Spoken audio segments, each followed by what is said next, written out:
Bon, bah, comme vous l'avez compris, je vais faire une vidéo, une présentation sur le vin, qui est une science et une culture à la fois. Donc, je vais commencer par le sommaire, donc je vais pas m'attarder dessus parce que dans tous les cas, on va voir tous ces points-là.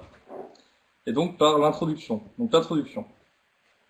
Alors, tout d'abord, je vais faire un point sur moi, ce qui m'a amené à ça. En fait, je suis né dans une famille où mon père vient de Bourgogne et ma mère de Bordeaux, ce qui fait que j'ai toujours été un peu bercé dans le milieu du vin.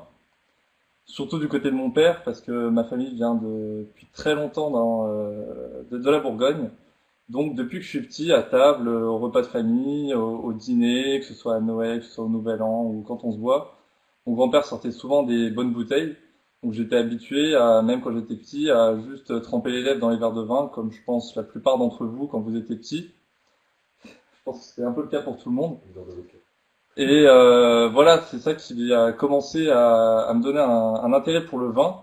Et ensuite, en grandissant, ben, à table, on me servait des verres de vin et j'avais l'avantage d'avoir une famille qui aimait beaucoup ça, ce qui fait que j'avais plusieurs bouteilles à chaque repas.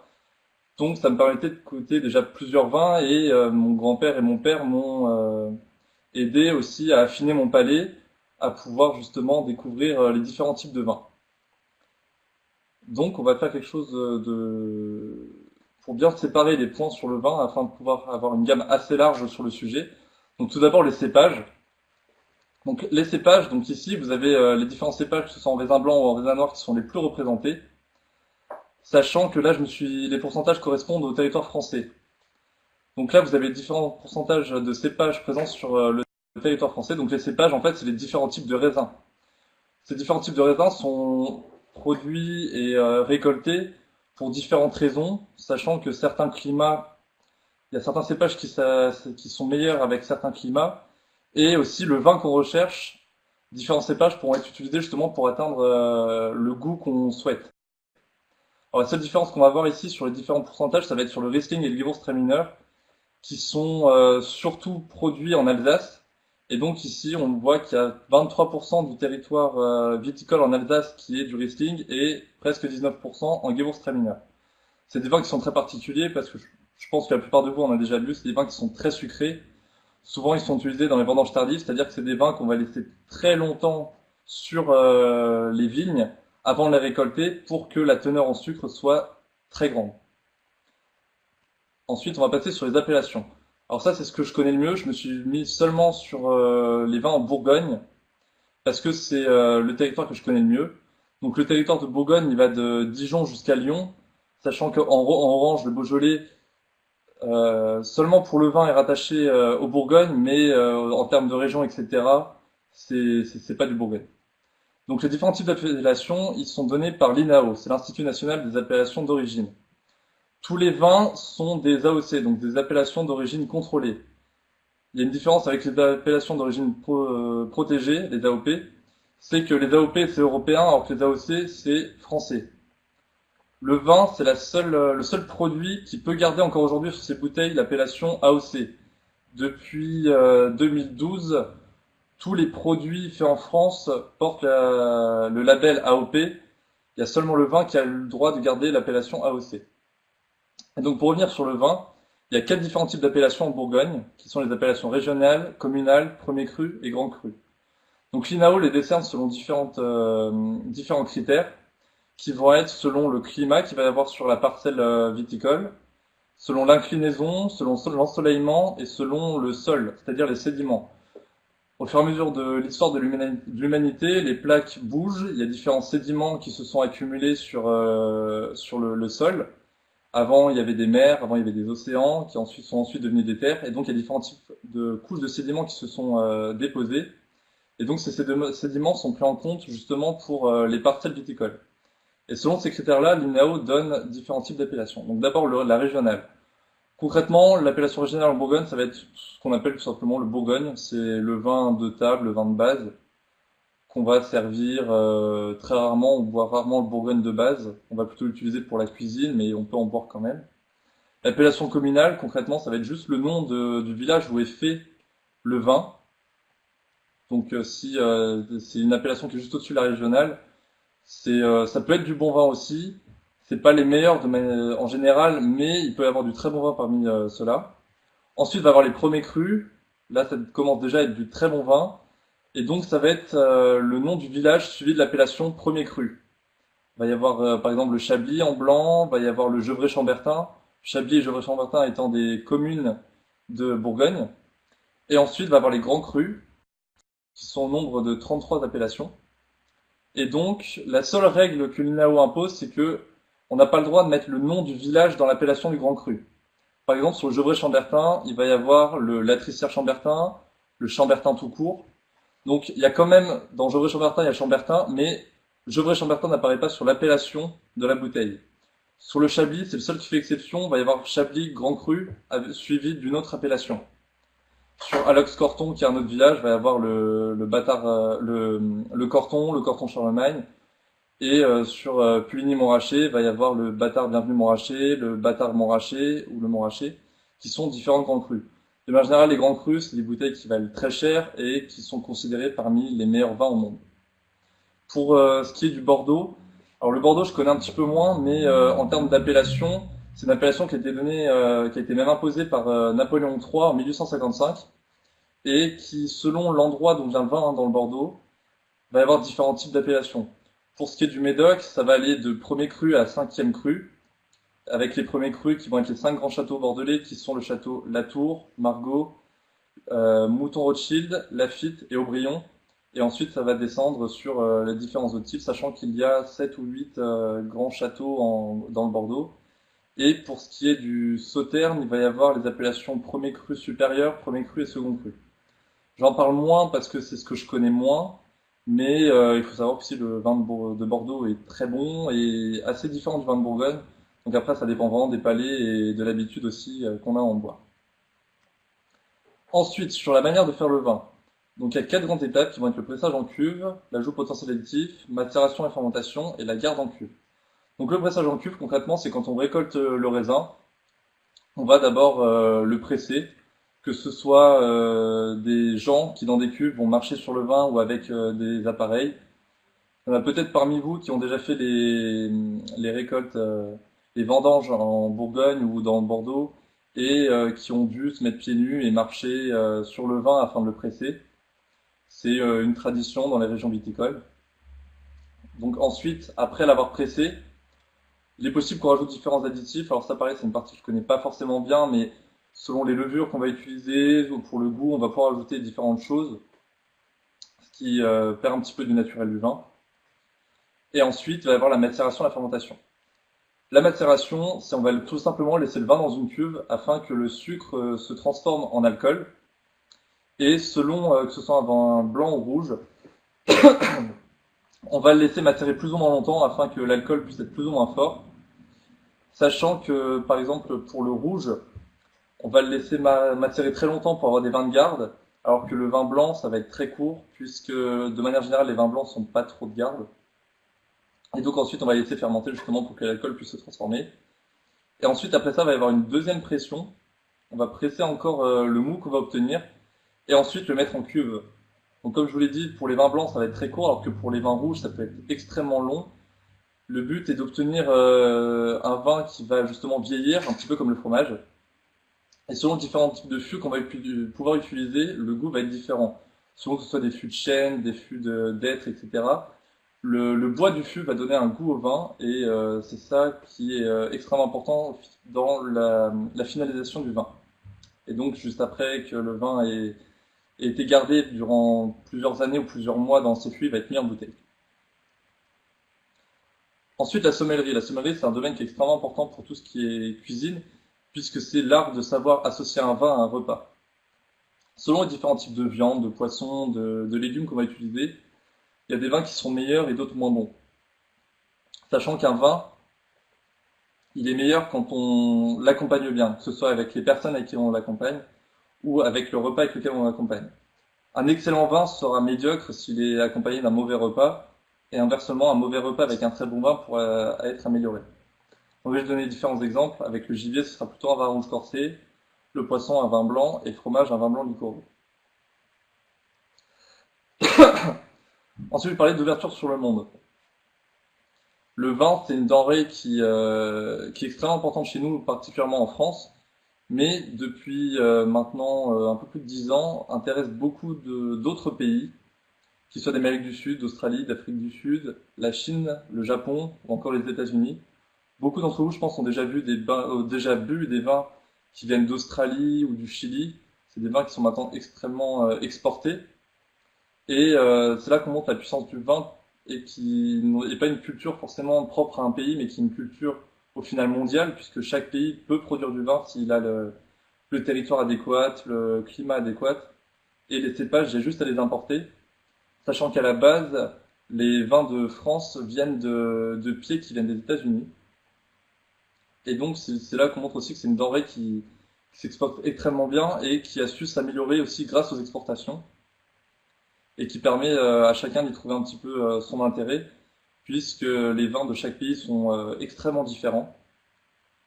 Et, euh,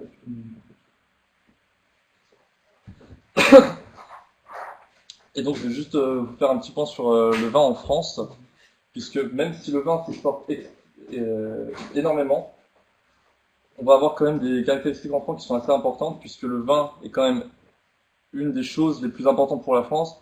Si on donne des symboles de la France, on va souvent donner comme image le français avec sa baguette de pain, son béret et sa bouteille de vin. Mais pour vous donner une petite idée, en termes de vignobles, c'est-à-dire en taille de territoire viticulteur dans le monde, l'Espagne est première, la Chine deuxième, la France est troisième. En termes de production, l'Italie est première, la France deuxième. En termes de consommation, les États-Unis sont les premiers, la France deuxième. Et en termes d'exportateurs, en termes de valeur, c'est la France la première. Donc la France est quand même parmi la meilleure place dans tous les classements que je viens de vous présenter. Et sachant qu'aussi que les vins les plus chers au monde aujourd'hui sont français. Il me semble que le record a été battu l'année dernière à une vente à Londres. Et chaque année à Beaune, il y a une fête des vins où des viticulteurs donnent plusieurs bouteilles de leur cru gratuitement afin d'aider des associations. Et chaque année, le prix augmente de plus en plus. C'est assez incroyable. Et en termes de culture aussi, je vais vous montrer quelque chose d'assez improbable. Parmi vous, je pense qu'il y en a beaucoup qui aiment les mangas. Et il y a un manga qui a été sorti par un japonais qui s'appelle Les Gouttes de Dieu. Et en fait, pour faire ce manga, il était accompagné de plusieurs œnologues. Et il a bu de souvenir un peu plus de 20 000 vins afin de pouvoir faire son classement, son propre classement. En gros, synopsis du manga, c'est un fils d'œnologue riche dont le père est mort, donc son père qui était un grand œnologue reconnu est mort, et dans son testament il a fait une liste de 13 vins, donc en fait les 12 apôtres et Dieu, ou Jésus, et chaque vin en fait, chaque apôtre représente un vin, et le but est de découvrir quelles sont les gouttes de Dieu, quel est le meilleur vin au monde. Et ce qui est assez incroyable, c'est que le vin qui a été choisi par le japonais est un vin de Bordeaux, de Château-le-Puy. Et lorsque le dernier manga est sorti, où ils annonçaient que justement ce vin était le meilleur au monde, en même pas quelques mois, ce vin a été retiré de la production et de la vente, parce que le producteur en fait avait tellement de demandes et les prix s'envolaient tellement, qu'il avait peur que ça devienne de la spéculation, et qu'il a voulu le retirer. Et c'est pas seulement sur cette bouteille-là, mais sur tous ces vins, ces ventes ont augmenté entre 10 et 15%. C'est assez incroyable grâce à un manga de pouvoir voir un producteur français qui voit ses ventes augmenter significativement de 10 à 15%. Donc ça, c'est pour vous montrer aussi le fait que voilà, c'est rentré dans la culture, pas seulement en France, mais là en l'occurrence au Japon. Et voilà, je vais passer à la suite. Et donc pour conclure, je vous ai mis une citation d'Oscar Wilde. Les Français sont si fiers de leur vin qu'ils ont donné à certaines de leurs villes le nom d'un grand cru. Donc comme vous l'avez compris par rapport à ma présentation, c'est pas forcément vrai, dans le sens où c'est l'inverse. Normalement, c'est les grands crus qui sont donnés par rapport à une ville. Mais c'est aussi pour vous expliquer une chose, c'est que il n'y a pas de meilleur vin, il n'y a pas de mauvais vin. Ce qui compte, c'est le palais de chacun, les goûts de chacun. Si vous aimez un vin, c'est votre droit. Et c'est aussi parce que vous l'avez bu dans des bonnes conditions. Un vin sera toujours meilleur quand vous buvez avec des personnes que vous aimez, avec qui vous passez un bon moment, autour d'un bon repas. Et donc tout ça pour vous dire que j'espère que vous aimez le vin autant que moi, et qu'après ça, vous comprendrez peut-être un petit peu mieux comment fonctionne le vin. Voilà, merci à tous.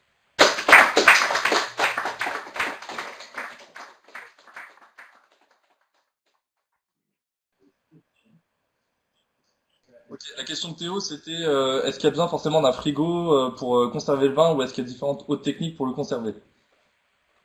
En gros, l'idée c'est qu'il y a des températures qui sont meilleures pour garder le vin, selon si c'est du rouge ou du blanc. Les caves c'est quand même le mieux parce que les vieilles caves en pierre c'est ce qui garde le mieux la température à une température qui est constante. Après maintenant il y a des frigos qui sont faits pour ça. Donc en soi, dans la vie de tous les jours, il n'y a pas forcément de bon moyen de garder dans le sens où vaut mieux le laisser à l'air libre. Le vin blanc, on peut le mettre au frigo. Mais le vin blanc, de toute façon, ça n'a pas une grande durée de garde, donc tu peux le mettre au frigo, ça ne changera pas grand-chose. Il faut le boire assez rapidement, alors que le vin rouge, si tu veux le garder longtemps, il vaut mieux le mettre dans une cave ou dans un endroit où la température reste constante. La température ambiante étant plutôt bonne pour garder le vin. Donc il n'y a pas forcément de meilleure technique que ça pour garder le vin longtemps. J'ai une question par rapport à l'œnologie. Si tu t'y connaissais un petit peu et si tu pouvais nous montrer un peu comment déguster un bon vin. Alors, j'ai jamais fait de cours d'œnologie, mais comme je vous l'ai dit, familialement, c'était plus ou moins ça. Donc, savoir regarder un vin, savoir le goûter, ça, je pourrais le faire. Mais après, comme je vous l'ai dit, enfin, chacun va pouvoir se retrouver autour d'un vin, mais il y a des goûts que certaines personnes sentiront et pas d'autres. Il y a des personnes, moi, ça m'est déjà arrivé plusieurs fois familialement, où quand on goûte, il y en a qui vont sentir un goût de noisette, d'autres de myrtille. Donc après, apprendre la technique pour goûter un vin, ça oui, pourquoi pas. Mais après, vous dire si tel vin a tel goût, il est comme ça, comme ça, comme ça pas forcément parce que chaque palais est différent et chacun a une appréciation différente du vin. Donc après, sur la technique, oui, pourquoi pas, mais sur l'avis de chacun, c'est vraiment personnel. Donc ça, ce serait à voir, pourquoi pas. On constate que la plupart du temps, le vin est consommé avec des repas qui sont continuellement constitués de viande, de poisson, ou whatever. Y a-t-il quand même de plus en plus de variétés de vins qui peuvent être associées aux grandes variétés de plats végétariens ou véganes? Alors, c'est une excellente question et j'en ai strictement aucune idée parce que autant au Canada, pour y être allé, je sais que les véganes, etc., c'est une grande mouvance en ce moment, ce qui fait que peut-être que des choses y ont été adaptées. En France, ça met du temps à venir, ce qui fait que j'ai pas forcément de réponse à te donner. Après, je suis sûr et certain qu'il y a des vins qui existent, qui s'adaptent mieux à tout ce qui va être vegan, végétarien, mais je saurais absolument pas te dire lesquels, parce qu'en plus, je pense que selon le type de légumes, de fruits que tu vas manger, il y aura différents types de vins qui seront meilleurs ou moins bons pour les accompagner. Donc, Question par rapport à quand tu as mentionné tous les types d'AOC et ainsi de suite. Est-ce que du fait que tes parents sont originaires à la fois de la Bourgogne et du Bordeaux, ils ont pu voir aussi une évolution des investissements comme étrangers qui rachètent des parcelles et des parcelles et des parcelles en France, puis que ça comme chamboule un petit peu le côté traditionnel des productions de vignobles comme ça? alors oui et non, dans le sens où Bordeaux, comme je vous l'ai dit, c'est plus lointain, donc je connais pas forcément bien. En tout cas, en Bourgogne, c'est le cas. Il y a beaucoup de Chinois qui ont acheté des vignes, mais la Bourgogne n'est pas la région la plus touchée. Je crois que c'est celle de Bordeaux qui est vraiment plus touchée par les Chinois, les Japonais. Après, en Bourgogne, il y a vraiment une tradition familiale qui reste. Pour connaître pas mal de viticulteurs qui étaient des copains d'école de mon père ou de mon grand-père, ce qui fait qu'on a pas mal de bonnes bouteilles qui sont restées grâce à ça. Sincèrement, la tradition familiale l'emporte vraiment dessus. Et la plupart du temps, c'est les fils, petits-fils qui récupèrent les domaines, qui se les séparent, afin de pouvoir garder cette tradition familiale, de pouvoir garder le nom. Et donc, en Bourgogne, je dirais que c'est pas forcément beaucoup touché par ça. Je pense que Bordeaux est beaucoup plus touché par les investissements étrangers.